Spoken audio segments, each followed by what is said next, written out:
control the line of scrimmage and control the time of possession, you give yourself a better shot at winning the game. So shouts out to my man Al Thompson, who is in the building as well. Appreciate you for dropping in. So week number 4 is what I got for the Saints. They're going to finish last. Mocha is already in the chat room calling them the Aints. I'm trying to be nice tonight, Mocha. Stop calling them the Aints. You know, they the Saints. They're the Aints. Yes, Mocha. Thank you. So we're going to move on to number 3.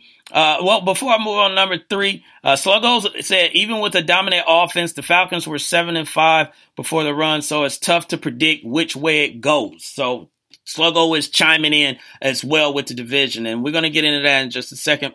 But Sluggo makes valid points. You know, I think a lot of people think that this wasn't the year before where the Falcons went 5-0 and everyone was just like, oh my God, something, you know, magical is about to happen. So they turned it on at the end of the year.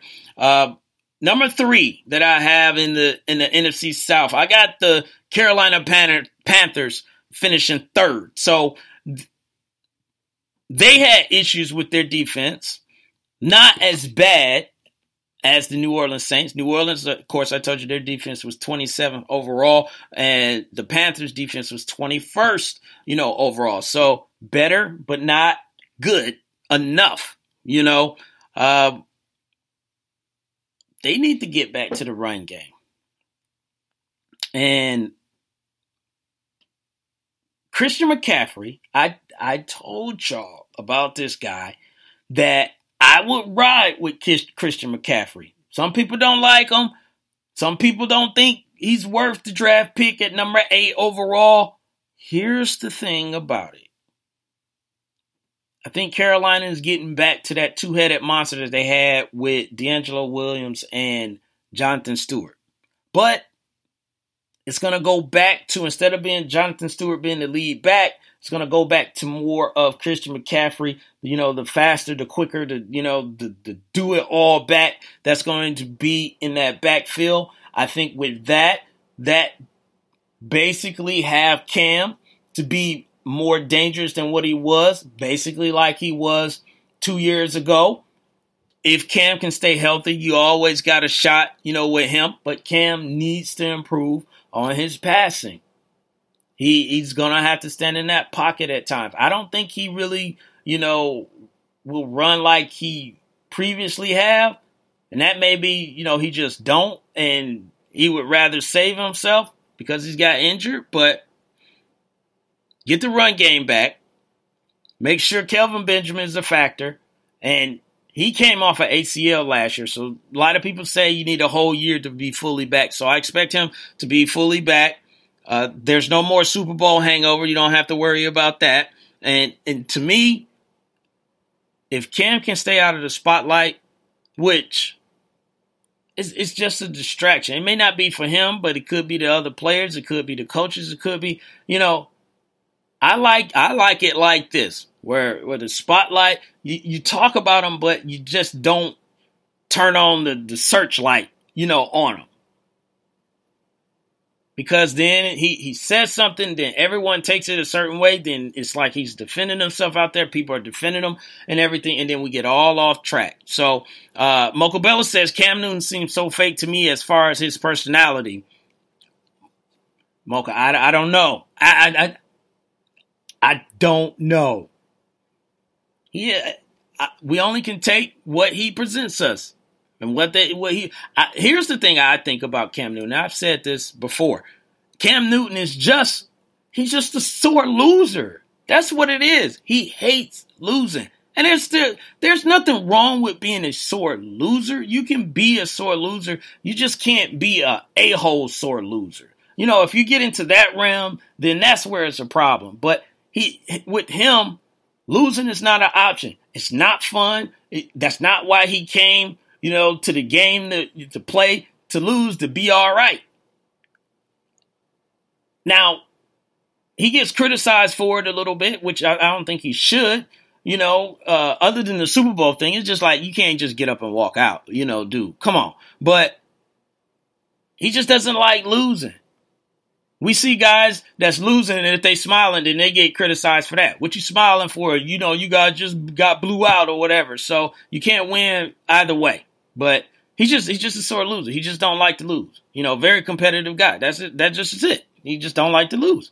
Mocha also said Cam Newton with his fashion sense, you can't help to look at him. That's another thing. I mean, when you come in and McGruff, the dog hat, and, you know, a romper and some $90,000 shoes or whatever, yeah, people are going to look at you. But that's that brother's style, so I respect it. Number 2 that I got finishing in the NFC South with the the Wait a Minute Show NFC South review is none other than the Atlanta Falcons. I said it. The Atlanta Falcons, I got them finishing second in the division. Last year was awesome. Last year was amazing. Sluggo made a good point, you know, about them being 7-5, and then they went on a run. To me, here's the thing about it. Their defense was ranked number 25.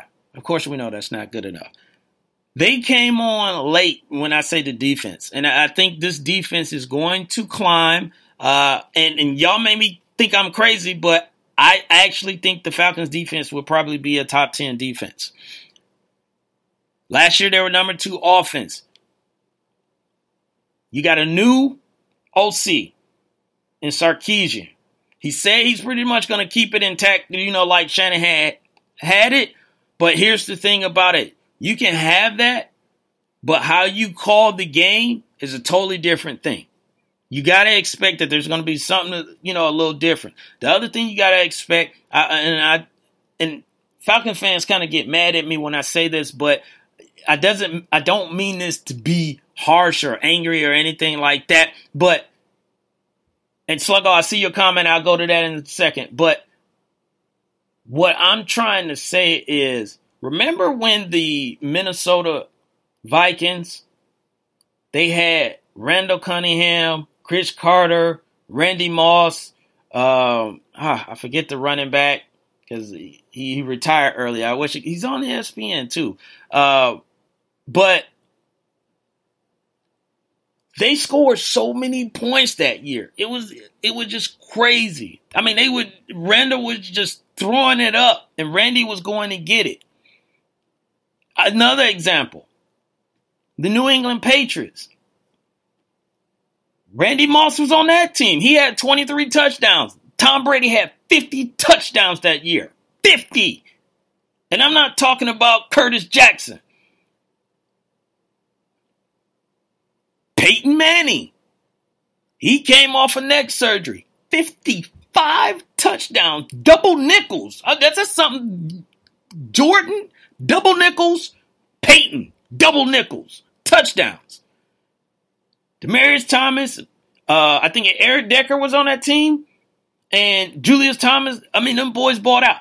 Everyone the following year did not have the same year. To do that is extremely hard, what they did, and you're trying to follow that up. Robert Smith, thank you, Rough Buff. Robert Smith was the running back for the Vikings. So that's why I'm saying they're going to take a little bit of a step back. One, because now you're a target. Let's just be honest. No one was really worried about the Falcons at the beginning of the season and middle of the season. People start getting worried about the Falcons when they went on that run, like Sluggo was just saying. But now everyone knows you're in the building. You got Devontae Freeman, who's the highest paid running back. Everybody's paying attention to that. You got primetime games. Everybody's paying attention to that. And all these analysts now, they want to say what the Falcons is and all this stuff. You got a lot of stuff on your plate. You can't expect them to be the same exact offense, you know? So Sluggo said, I'll take second place with the wild card bid. That's, Sluggo. These picks, I didn't say they're not going to make the playoffs. I just said where they're going to finish. Because I haven't even given records, you know? They could go 12-4, 11-5 again. I'm just saying the way it's set up, when you have success like that, it's very hard to repeat but you can't expect like we're gonna do the same thing we did before. No, you're gonna have to reinvent yourself. You got new guys and a new attitude, and you got a new OC. So since the Falcons are number 2, that only leaves one team left, and that is your Hard Knocks Reality Life football team, and that is the Tampa Bay Bucks. And the reason I give them that, Tampa Bay Bucks, ladies and gentlemen, like I said, they were coming on strong at the end of the year as well. And Jameis Winston is getting better and better and better as it goes. And for me, the moves that they made with free agency and in the draft, where they got in the draft, they got O.J. Howard. And then you pick up Deshaun Jackson in free agency to go with the offense that you already got. Looks like Doug Martin has gotten his stuff together. He's going to serve a 3-game suspension and come back. Look like he will be contributing. Mike Evans is a beast, on that. And then that defense. Defense does have to get better because they were 23rd, overall as well. But they got guys like Quan Alexander, Levante David, and Gerald McCoy. They're going to be looking for guys to step up like Noah Spence, who was a rookie last year. So they're going to expect a lot, from him. This is year 2 of Mike Smith being in this defense. So the Tampa Bay Bucks, I've said this before, are very scary. Their running back core, you could put them up there with some of the other ones. Their quarterback, I don't think anyone is going to doubt, Jameis Winston and say he's going to, regress. Their wide receiver core, right there, Mike Evans, Deshaun Jackson. Deshaun Jackson's going to be taking the top off. It's going to be a lot of people, winded with Deshaun Jackson. And if they can get something out of this O.J. Howard guy from Alabama, then that's even better. But don't forget, they got Cameron Brate still on this team. Cameron Brate led the league for tight ends and touchdowns. A lot of people don't know that. So they are set up. They are in place to start making a move. This whole division, the NFC South, also, it doesn't seem like one person always has a stranglehold on it. As we saw, the Panthers won the division 1 year before, then the Falcons, and then, the Saints and all this stuff. So it seems like it's always revolving around, so no one dominates it, like the Patriots do or anything like that. But Sluggo says the Hard Knocks curse is real. So Tampa, watch out. I get what you're saying, because it seems like all the teams that's been on Hard Knocks has not had the greatest success, in that current year where they were on there. So I get exactly, what you're saying, about that, Sluggo. So those, as a recap again, 4th place the Saints, 3rd place the Panthers, 2nd will be the Atlanta Falcons, and number 1 will be the Tampa Bay Buccaneers. That's how I got it going down in the NFC South not tonight, this year. If you don't like it, who cares? It's my show. Me and Lopan. So we're going to get everyone out of here tonight again. We'll appreciate you tuning in with us and hanging out with us for the night. And I told y'all I was going to bring back Just a Question. So we might as well just go ahead and get into it. Just a question. And again, if you're new to Just a Question, basically it's just this crazy stuff that goes on in my head or Lopan's, and we start kicking out questions and just saying like, hey man, has anybody ever thought about this? Or, what about this? What about that? An example is who is the first person, to shrug their shoulders, and how did you know that meant? I don't know, I'm just saying, so that's an example. But tonight's Just a Question revolves around a show I think that everyone in this chat room will probably have seen or know about, heard about, and it's very popular. And that show would be Power. Yeah, Power.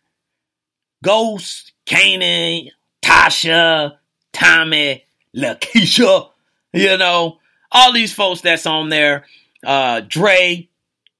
Very great show. Don't get me wrong. I love Power. And I'm just mad that they be making us wait so long for another season. So I'm pissed about that. But This is just a question that I'm worried about. I mean,